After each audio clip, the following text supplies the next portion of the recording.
मनबुद्ध्यहङ्कारचित्तानि नाहं न च श्रोत्रजीवे न च घ्राणनेत्रे न च व्योमभूमिर्न तेजो न वायु चिदानन्दरूपा शिवोऽहं शिवोऽहं चिदानन्दरूपा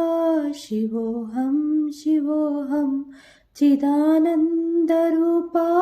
शिवोऽहं शिवोऽहं न च प्राणसंज्ञो न वै पञ्चवायु नव सप्तधातु नव पञ्चकोशा नव पाणिपादौ न चोपस्थवायु चिदानन्दरूपा शिवोऽहं शिवोऽहं चिदानन्दरूपा शिवोऽहं शिवोऽहं चिदानन्दरूपा शिवोऽहं शिवोऽहं न मे द्वेषरागौ न मे लोभमोहौ मदो नैव मे नैव मास्तर्यभावो न धर्मो न चार्थो न कामो न मोक्ष चिदानन्दरूपा शिवोऽहं शिवोऽहं चिदानन्दरूपा शिवोऽहं शिवोऽहं चिदानन्दरूपा शिवोऽहं शिवोऽहं न पुण्यं न पापं न सौख्यं न दुःखं न मन्त्रो न तीर्थो न वेद न यज्ञ अहं भोजनं नैव भोज्यां न भोक्ता चिदानन्दरूपा शिवोऽहं शिवोऽहं चिदानन्दरूपा शिवोऽहं शिवोऽहं चिदानन्दरूपा शिवोऽहं शिवोऽहं न मे मृत्युशङ्का न मे जातिभेदा पिता नैव मे नैव माता न जन्म न बन्धुर्न मित्रं गुरुर्नैव शिष्या चिदानन्दरूपा शिवोऽहं शिवोऽहं चिदानन्दरूपा शिवोऽहं शिवोऽहं चिदानन्दरूपा शिवोऽहं शिवोऽहम् अहं निर्विकल्पो निराकाररूपो विभुत्वाच्च सर्वार्थ सर्वेन्द्रियाणां न च सङ्गत्तनैव मुक्तिर्न मेया चिदानन्दरूपा शिवोऽहं शिवोऽहं चिदानन्दरूपा शिवोऽहं शिवोऽहं चिदानन्दरूपा शिवोऽहं शिवोऽहं चिदानन्दरूपा शिवोऽहं शिवोऽहं चिदानन्दरूपा शिवोऽहं शिवोऽहम्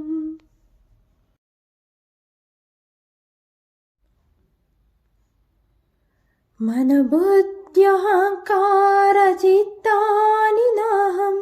न च श्रोत्रजीवे न च घ्राणनेत्रे न च व्योमभूमिर्न तेजो न वायु चिदानन्दरूपा शिवोऽहं शिवोऽहं चिदानन्दरूपा शिवोऽहं शिवोऽहं चिदानन्दरूपा शिवोऽहं शिवोऽहं न च प्राणसंज्ञो न वै पञ्चवायु नव सप्तधातु नव पञ्चकोशा नव पाणिपादौ न चोपस्थवायु चिदानन्दरूपा शिवोऽहं शिवोऽहं चिदानन्दरूपा शिवोऽहं शिवोऽहं चिदानन्दरूपा शिवोऽहं शिवोऽहं न मे द्वेषरागौ न मे लोभमोहौ मदो नैव मे नैव मास्तर्यभावो न धर्मो न चार्थो न कामो न मोक्ष चिदानन्दरूपा शिवोऽहं शिवोऽहं चिदानन्दरूपा शिवोऽहं शिवोऽहं चिदानन्दरूपा शिवोऽहं शिवोऽहं न पुण्यं न पापं न सौख्यं न दुःखं न मन्त्रो न तीर्थो न वेद न यज्ञ अहं भोजनं नैव भोज्यां न भोक्ता चिदानन्दरूपा शिवोऽहं शिवोऽहं चिदानन्दरूपा शिवोऽहं शिवोऽहं चिदानन्दरूपा शिवोऽहं शिवोऽहं न मे मृत्युशङ्का न मे जातिभेदा पिता नैव मे नैव माता न जन्म न बन्धुर्न मित्रं गुरुर्नैव शिष्या चिदानन्दरूपा शिवोऽहं शिवोऽहं चिदानन्दरूपा शिवोऽहं शिवोऽहं चिदानन्दरूपा शिवोऽहं शिवोऽहम् अहं निर्विकल्पो निराकाररूपो विभुत्वाच्च सर्वार्थ सर्वेन्द्रियाणां न च सङ्गत्तनैव मुक्तिर्न मेया चिदानन्दरूपा शिवोऽहं शिवोऽहं चिदानन्दरूपा शिवोऽहं शिवोऽहं चिदानन्दरूपा शिवोऽहं शिवोऽहं चिदानन्दरूपा शिवोऽहं शिवोऽहं चिदानन्दरूपा शिवोऽहं शिवोऽहम्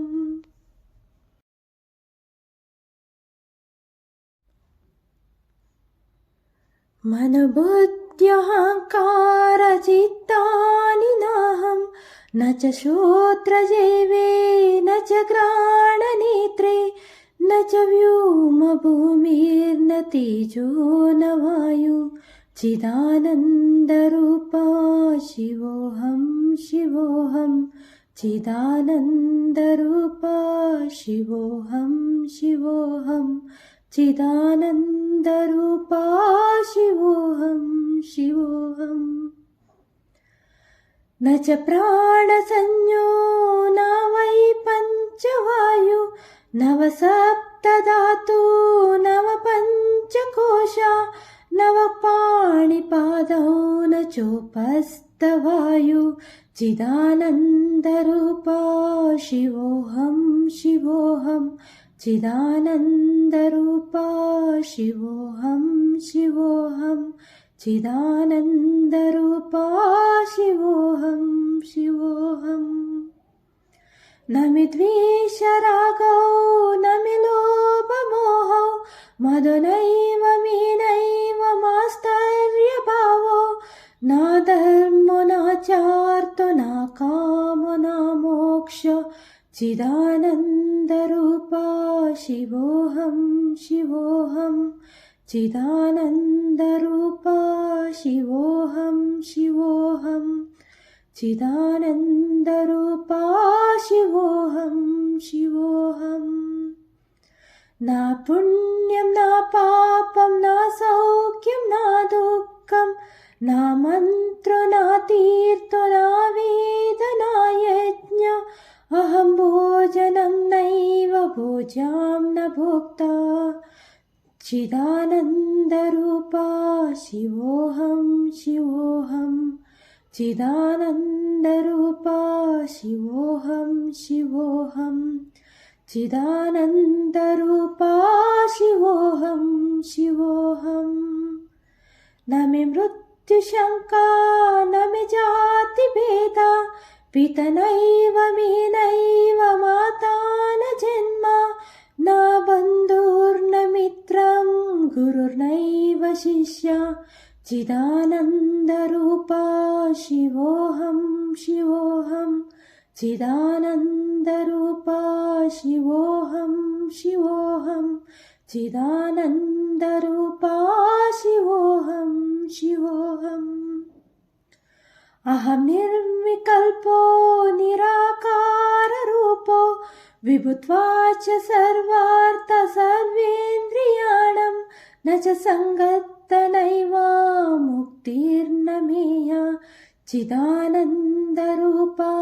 शिवोऽहं शिवोऽहं चिदानन्दरूपा शिवोऽहं शिवोऽहं चिदानन्दरूपा शिवोऽहं शिवोऽहं चिदानन्दरूपा शिवोऽहं शिवोऽहं चिदानन्दरूपा शिवोऽहं शिवोऽहम्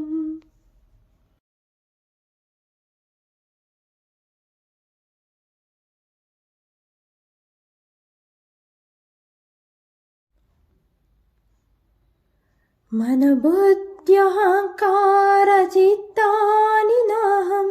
न च श्रोत्रजीवे न च घ्राणनेत्रे न च व्योमभूमिर्न तेजो न वायु चिदानन्दरूपा शिवोऽहं शिवोऽहं चिदानन्दरूपा शिवोऽहं शिवोऽहं चिदानन्दरूपा शिवोऽहं शिवोऽहम् न च प्राणसंज्ञो न वै पञ्चवायु नव सप्तधातु नव पञ्चकोशा नव पाणिपादौ न चोपस्थवायु चिदानन्दरूपा शिवोऽहं शिवोऽहं चिदानन्दरूपा शिवोऽहं शिवोऽहं चिदानन्दरूपा शिवोऽहं शिवोऽहम् न मे द्वेषरागौ न मे लोभमोहौ मदो नैव मे नैव मास्तर्यभावो न धर्मो न चार्थो न कामो न मोक्ष चिदानन्दरूपा शिवोऽहं शिवोऽहं चिदानन्दरूपा शिवोऽहं शिवोऽहं चिदानन्दरूपा शिवोऽहं शिवोऽहम् न पुण्यं न पापं न सौख्यं न दुःखं न मन्त्रो न तीर्थो न वेद न यज्ञ अहं भोजनं नैव भोज्यां न भोक्ता चिदानन्दरूपा शिवोऽहं शिवोऽहं चिदानन्दरूपा शिवोऽहं शिवोऽहं चिदानन्दरूपा शिवोऽहं शिवोऽहम् न मे मृत्युशङ्का न मे जातिभेदा पिता नैव मे नैव माता न जन्म न बन्धुर्न मित्रं गुरुर्नैव शिष्या चिदानन्दरूपा शिवोऽहं शिवोऽहं चिदानन्दरूपा शिवोऽहं शिवोऽहं चिदानन्दरूपा शिवोऽहं शिवोऽहम् अहं निर्विकल्पो निराकाररूपो विभुत्वाच्च सर्वेन्द्रियाणां न च सङ्गत्तनैव मुक्तिर्न मेया चिदानन्दरूपा शिवोऽहं शिवोऽहं चिदानन्दरूपा शिवोऽहं शिवोऽहं चिदानन्दरूपा शिवोऽहं शिवोऽहं चिदानन्दरूपा शिवोऽहं शिवोऽहं चिदानन्दरूपा शिवोऽहं शिवोऽहम्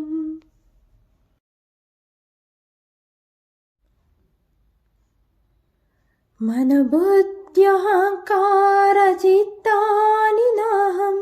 न च श्रोत्रजीवे न च घ्राणनेत्रे न च व्योमभूमिर्न तेजो न वायु चिदानन्दरूपा शिवोऽहं शिवोऽहं चिदानन्दरूपा शिवोऽहं शिवोऽहं चिदानन्दरूपा शिवोऽहं शिवोऽहम् न च प्राणसंज्ञो न वै पञ्चवायु नव सप्तधातु नव पञ्चकोशा नव पाणिपादौ न चोपस्थवायु चिदानन्दरूपा शिवोऽहं शिवोऽहं चिदानन्दरूपा शिवोऽहं शिवोऽहं चिदानन्दरूपा शिवोऽहं शिवोऽहम् न मे द्वेषरागौ न मे लोभमोहौ मदो नैव मे नैव मास्तर्यभावो न धर्मो न चार्थो न कामो न मोक्ष चिदानन्दरूपा शिवोऽहं शिवोऽहं चिदानन्दरूपा शिवोऽहं शिवोऽहं चिदानन्दरूपा शिवोऽहं शिवोऽहम् न पुण्यं न पापं न सौख्यं न दुःखं न मन्त्रो न तीर्थो न वेद न यज्ञ अहं भोजनं नैव भोज्यां न भोक्ता चिदानन्दरूपा शिवोऽहं शिवोऽहं चिदानन्दरूपा शिवोऽहं शिवोऽहं चिदानन्दरूपा शिवोऽहं शिवोऽहम् न मे मृत्युशङ्का न मे जातिभेदा पिता नैव मे नैव माता न जन्म न बन्धुर्न मित्रं गुरुर्नैव शिष्या चिदानन्दरूपा शिवोऽहं शिवोऽहं चिदानन्दरूपा शिवोऽहं शिवोऽहं चिदानन्दरूपा शिवोऽहं शिवोऽहम् अहं निर्विकल्पो निराकाररूपो विभुत्वाच्च सर्वार्थ सर्वेन्द्रियाणां न च सङ्गत्तनैव मुक्तिर्न मेया चिदानन्दरूपा शिवोऽहं शिवोऽहं चिदानन्दरूपा शिवोऽहं शिवोऽहं चिदानन्दरूपा शिवोऽहं शिवोऽहं चिदानन्दरूपा शिवोऽहं शिवोऽहं चिदानन्दरूपा शिवोऽहं शिवोऽहम्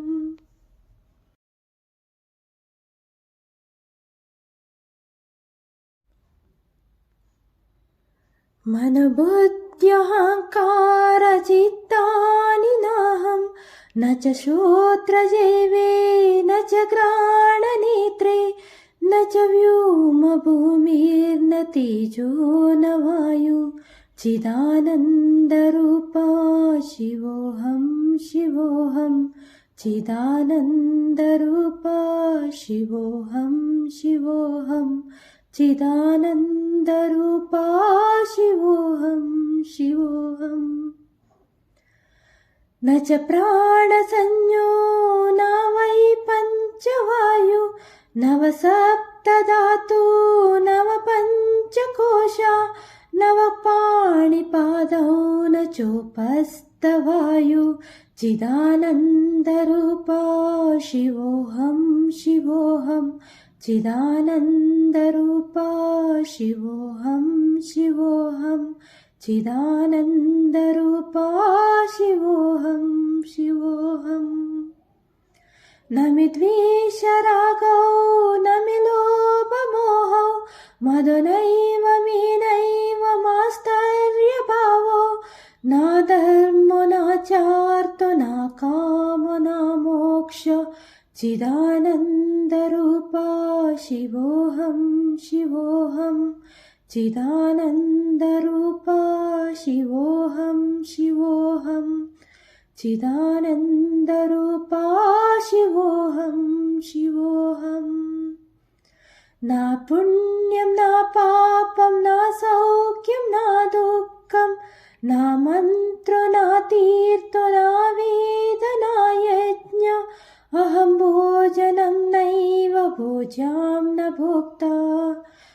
चिदानन्दरूपा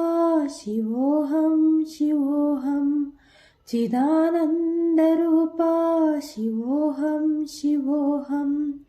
चिदानन्दरूपा शिवोऽहं शिवोऽहं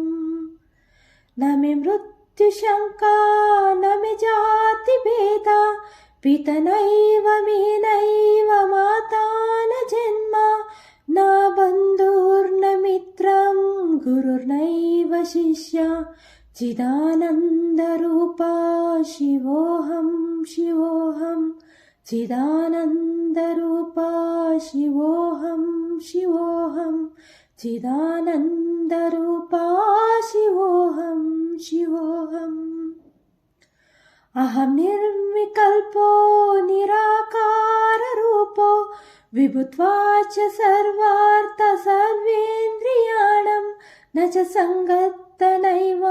मुक्तिर्न मेया चिदानन्दरूपा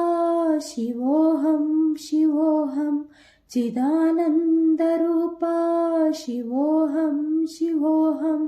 चिदानन्दरूपा शिवोऽहं शिवोऽहं चिदानन्दरूपा शिवोऽहं शिवोऽहं चिदानन्दरूपा शिवोऽहं शिवोऽहम्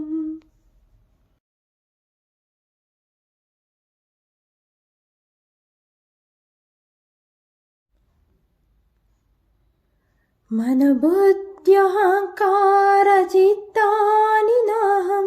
न च श्रोत्रजीवे न च घ्राणनेत्रे न च व्योमभूमिर्न तेजो न वायु चिदानन्दरूपा शिवोऽहं शिवोऽहं चिदानन्दरूपा शिवोऽहं शिवोऽहं चिदानन्दरूपा शिवोऽहं शिवोऽहम् न च प्राणसंज्ञो न वै पञ्चवायु नव सप्तधातु नव पञ्चकोशा नव पाणिपादौ न चोपस्थवायु चिदानन्दरूपा शिवोऽहं शिवोऽहं चिदानन्दरूपा शिवोऽहं शिवोऽहं चिदानन्दरूपा शिवोऽहं शिवोऽहम् न मे द्वेषरागौ न मे लोभमोहौ मदो नैव मे नैव मास्तर्यभावो न धर्मो न चार्थो न कामो न मोक्ष चिदानन्दरूपा शिवोऽहं शिवोऽहं चिदानन्दरूपा शिवोऽहं शिवोऽहं चिदानन्दरूपा शिवोऽहं शिवोऽहम् न पुण्यं न पापं न सौख्यं न दुःखं न मन्त्रो न तीर्थो न वेद न यज्ञ अहं भोजनं नैव भोज्यां न भोक्ता चिदानन्दरूपा शिवोऽहं शिवोऽहं चिदानन्दरूपा शिवोऽहं शिवोऽहं चिदानन्दरूपा शिवोऽहं शिवोऽहम् न मे मृत्युशङ्का न मे जातिभेदा पिता नैव मे नैव माता न जन्म न बन्धुर्न मित्रं गुरुर्नैव शिष्य चिदानन्दरूपा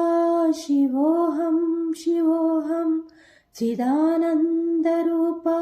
शिवोऽहं शिवोऽहं चिदानन्दरूपा शिवोऽहं शिवोऽहम् अहं निर्विकल्पो निराकाररूपो विभुत्वाच्च सर्वेन्द्रियाणां न च सङ्गत्तनैव मुक्तिर्न मेया चिदानन्दरूपा शिवोऽहं शिवोऽहं चिदानन्दरूपा शिवोऽहं शिवोऽहं चिदानन्दरूपा शिवोऽहं शिवोऽहं चिदानन्दरूपा शिवोऽहं शिवोऽहं चिदानन्दरूपा शिवोऽहं शिवोऽहम्